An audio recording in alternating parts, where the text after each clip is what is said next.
समस्त को प्रभु जीशुख्रीष्टर बहुमूल्य नाम आंतरिक नमस्कार।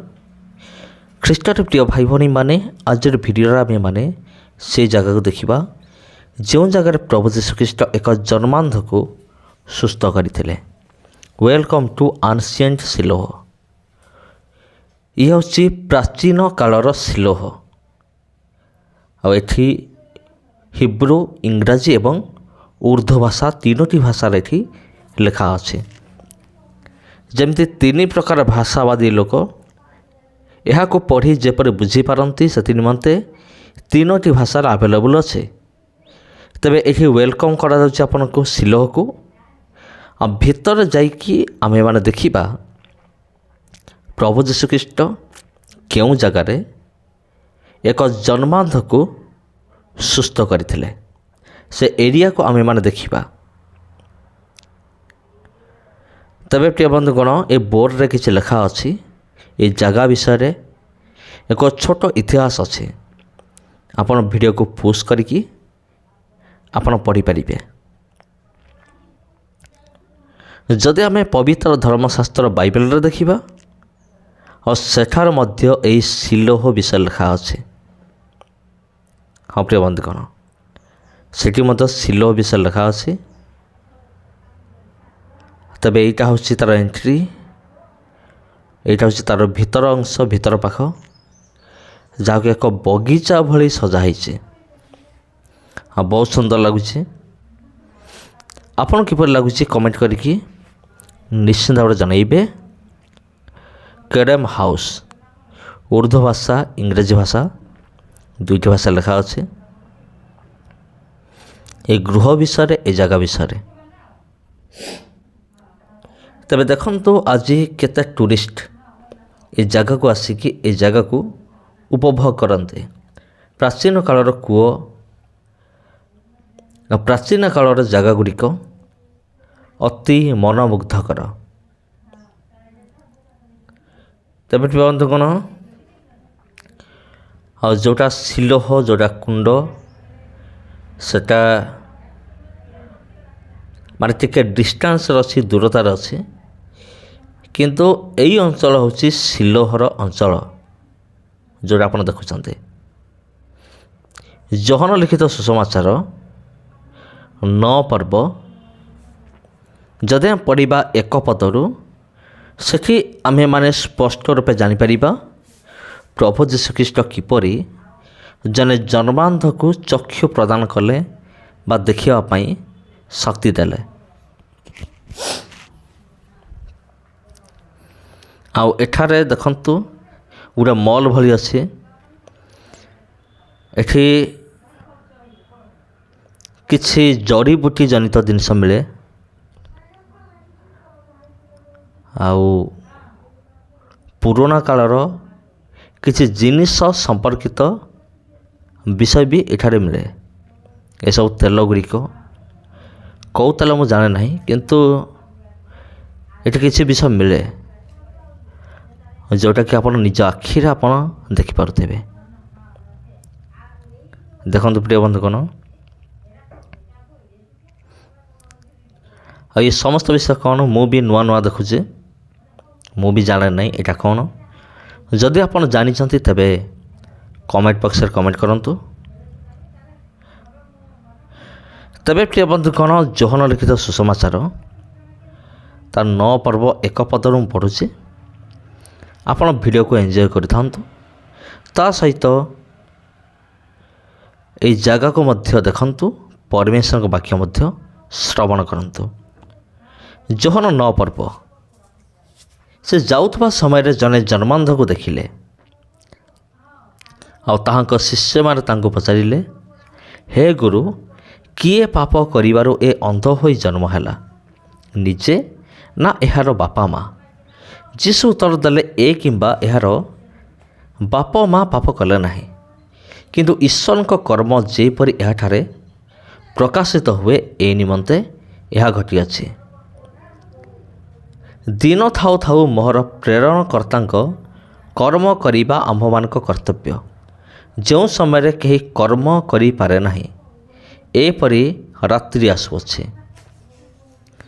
ମୁଁ ଯେ ପର୍ଯ୍ୟନ୍ତ ଜଗତରେ ଅଛି ସେ ପର୍ଯ୍ୟନ୍ତ ମୁଁ ଜଗତର ଜ୍ୟୋତି। ଏହା କହି ସେ ମାଟିରେ ଛେପ ପକାଇ ସେଇ ଛେପରେ କାଦୁଅ କଲେ ଆଉ ତାହାର ଦୁଇ ଆଖିରେ କାଦୁଅ ଲଗାଇ ଦେଇ ତାହାକୁ କହିଲେ ଯାଅ ସିଲୋହ, ଅନୁବାଦ କଲେ ଏହାର ଅର୍ଥ ପ୍ରେରିତ, ପୋଖରୀରେ ଧୋଇ ହୁଅ। ସେଥିରେ ସେ ବାହାରି ଯାଇ ଧୋଇ ହେଲା ଓ ଦୃଷ୍ଟି ପାଇ ଚାଲିଗଲା। ତେଣୁ ପ୍ରତିବାସୀମାନେ ପୁଣି ଯେଉଁମାନେ ତାହାକୁ ପୂର୍ବେ ଜଣେ ଭିକାରୀ ବୋଲି ଦେଖିଥିଲେ ସେମାନେ ପଚାରିଲେ, ଯେ ବସି ଭିକ ମାଗୁଥିଲା ଏ କ'ଣ ସେହି ନୁହେଁ? କେହି କେହି କହିଲେ ଏ ସେ, ଆଉ କେହି କେହି କହିଲେ ନା ଏ ତାହାପରେ। ସେ କହିଲା ମୁଁ ସେହି। ସେଥିରେ ସେମାନେ ତାହାକୁ କହିଲେ, ତାହେଲେ ତୋର ଆଖି କିପରି ଫିଟିଗଲା? ସେ ଉତ୍ତର ଦେଲା, ଯାହାଙ୍କୁ ଯୀଶୁ ବୋଲି କହନ୍ତି ସେହି ବ୍ୟକ୍ତି କାଦୁଅ କରି ମୋହର ଦୁଇ ଆଖିରେ ଲେପିଦେଲେ ଆଉ ମୋତେ କହିଲେ ସିଲୋହକୁ ଯାଇ ଧୋଇ ହୁଅ। ତେଣୁ ମୁଁ ବାହାରି ଯାଇ ଧୋଇ ହେଲି ଓ ଦୃଷ୍ଟି ପାଇଲି। ସେମାନେ ତାହାକୁ ପଚାରିଲେ, ସେ କାହିଁ? ସେ କହିଲା, ମୁଁ ଜାଣେ ନାହିଁ।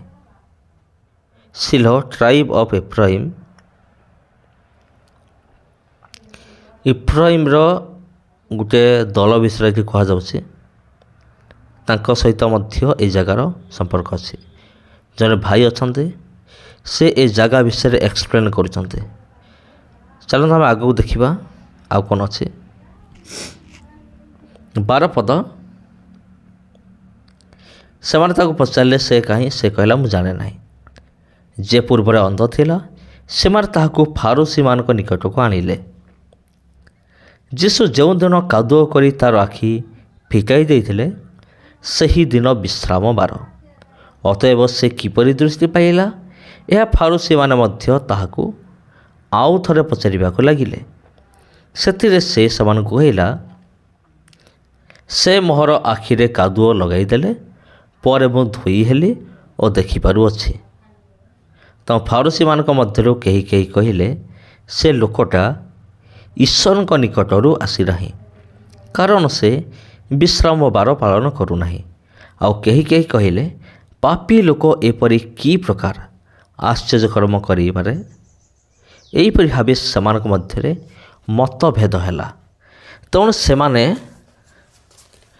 ଆହୁରି ଥରେ ସେଇ ଅନ୍ଧ ଲୋକଟିକୁ ପଚାରିଲେ, ସେ ଯେ ତୋର ଆଖି ଫିଟାଇଲା ଏଥିରେ ତୁ ତା ବିଷୟରେ କ'ଣ କହୁଛୁ? ସେ କହିଲା, ସେ ଜଣେ ଭାବବାଦୀ।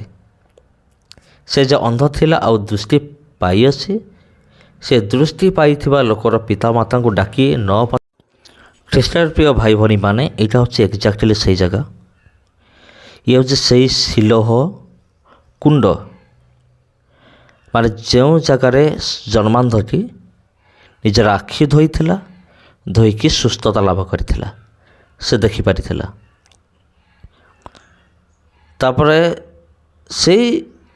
ସେଇ କାଳରେ ଯେଉଁ ସାଧୁକୀ ଫାରୁସୀମାନେ ଥିଲେ ସେମାନେ ତ ଏ କଥାକୁ ଟୋଟାଲ ହିଁ ବିଶ୍ୱାସ କଲେ ନାହିଁ ଯେ ଜଣେ ଅନ୍ଧର ଚକ୍ଷୁ କେମିତି ଫିଟେଇ ପାରେ।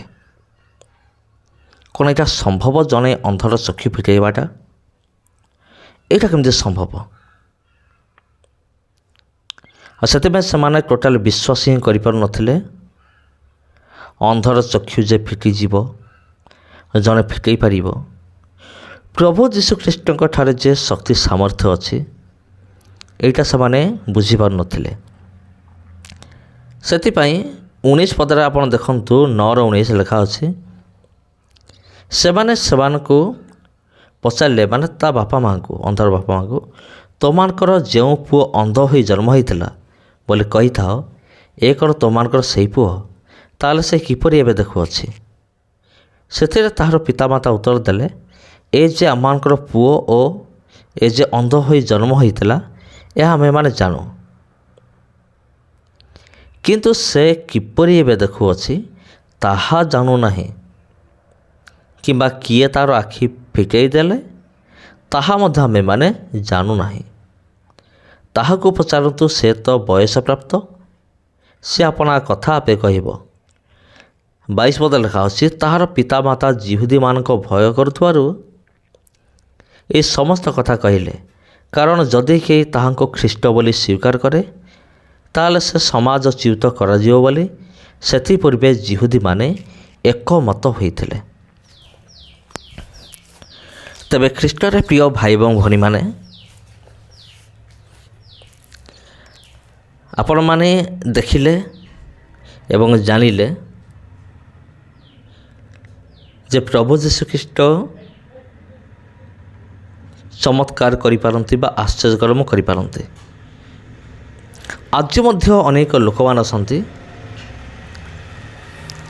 ଯେଉଁମାନେ ବିଶ୍ୱାସ କରନ୍ତି ନାହିଁ ଯେ ପ୍ରଭୁ ଯୀଶୁ ଆଶ୍ଚର୍ଯ୍ୟକର୍ମ କରିପାରନ୍ତି ବୋଲି। ସେମାନେ ଟୋଟାଲ ବିଶ୍ୱାସ କରିପାରନ୍ତି ନାହିଁ। ଆଉ ପ୍ରିୟ ବନ୍ଧୁଗଣ, କେବଳ ଆଜି ନୁହେଁ, ସେହି ସମୟରେ ମଧ୍ୟ ଲୋକମାନେ ଥିଲେ, ସେମାନେ ଯୀଶୁଙ୍କର ଆଶ୍ଚର୍ଯ୍ୟକର୍ମକୁ ମାନେ ବିଶ୍ୱାସ ହିଁ କରୁନଥିଲେ। ସେହି ସମୟରେ ବି ଲୋକ ଥିଲେ। ଆଉ ସେମାନେ କ'ଣ କରୁଥିଲେ? ଓଲଟା ପ୍ରଭୁ ଯୀଶୁଙ୍କର ଦୋଷ ଖୋଜିବା ନିମନ୍ତେ ସେମାନେ ବାହାରିଥିଲେ। ତେବେ ଖ୍ରୀଷ୍ଟରେ ପ୍ରିୟ ଭାଇ ଭଉଣୀମାନେ, ଆଜିର ଭିଡ଼ିଓ ଆପଣଙ୍କୁ କିପରି ଲାଗିଲା କମେଣ୍ଟ କରିକି ନିଶ୍ଚିତ ଭାବରେ ଜଣାନ୍ତୁ। ଆଉ ଯଦି এই ଭିଡ଼ିଓ ଆପଣଙ୍କୁ ଯଦି ଭଲ ଲାଗିଥାଏ, ଏ ଭିଡ଼ିଓକୁ ଆପଣ ସେୟାର କରନ୍ତୁ ଅନ୍ୟମାନଙ୍କ ସହିତ। ଆଉ এই ଚ୍ୟାନେଲ ସହିତ କନେକ୍ଟେଡ଼ ରୁହନ୍ତୁ, କାରଣ ଏପରି ଆଗାମୀ ଦିନମାନଙ୍କରେ ଆହୁରି ଅନେକ ଭିଡ଼ିଓ ଆସିବ, ଯାହାକି ବାଇବେଲ ଜାଗା ସମ୍ପର୍କିତ ଭିଡ଼ିଓ ରହିବ। ଯଦି ଆପଣ ଆଗାମୀ ଭିଡ଼ିଓ ଏମିତି ଦେଖିବା ପାଇଁ ଚାହୁଁଛନ୍ତି, ତେବେ এই ଚ୍ୟାନେଲକୁ ଏବେଠାରୁ ସବସ୍କ୍ରାଇବ୍ କରି ରଖନ୍ତୁ। ଆଉ এই ଭିଡ଼ିଓକୁ ଆପଣ ସେୟାର କରନ୍ତୁ ଅନ୍ୟମାନଙ୍କ ସହିତ। ଆଜି ପାଇଁ ଏତିକି। ପୁଣି ଭେଟ ହେବା ଆପଣଙ୍କ ସହିତ ଆଉ ଗୋଟେ ଭିଡ଼ିଓରେ ଆଉ ଗୋଟେ ଅଧ୍ୟାୟରେ। ନମସ୍କାର।